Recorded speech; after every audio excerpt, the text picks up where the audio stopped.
Hi, my name's Matt. I'm here at Musikmesse with iZotope, and I'll be showing you what's new in Ozone 7.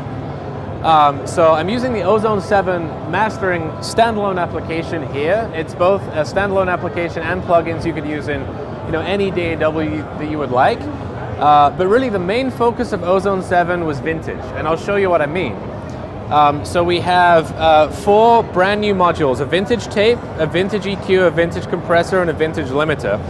So the vintage tape is modeled after a Studer tape machine, but what's exciting about it is not just how well we feel that we've modeled it, and certainly we didn't model the noise because you just want the nice sounding bits of the tape and not the not so nice sounding bits, but it's a really awesome musical tool because as well as being able to drive it like pretty hard and get some nice crunch, especially on more acoustic tracks or tracks that sound a little dry and lifeless, I can automatically tweak the bias. So I can switch between a whole different array of values of bias, and it has a really nice influence on the frequency spectrum. It gets me to as I'm changing the character of the distortion, basically, it changes the character of my track for the better. And then we have some interesting low and high emphasis tools as well. But the vintage EQ is actually my personal favorite. It's a Pultec EQ model, I should say, with a lot of flexibility, and it actually shows you what a Pultec EQ does when you usually play around with it. So I can make very drastic changes very quickly with just a small amount of editing, and this may seem like a small adjustment, but I guarantee even with like 0.2 or 3 small adjustments, this Pultec EQ sounds really powerful, and it supports mid-side mode, which is phenomenal.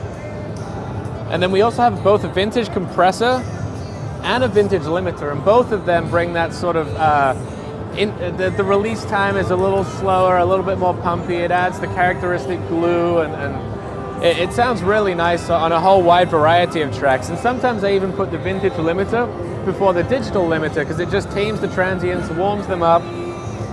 And then you can use something that's brand new, actually, IRC4. It's a brand new limiting algorithm that we introduced. And basically, rather than do a multi-band where you have several bands and they're all split, and that introduces a change to the audio, it doesn't sound that great necessarily unless you do perhaps a linear phase or a digital hybrid type of band.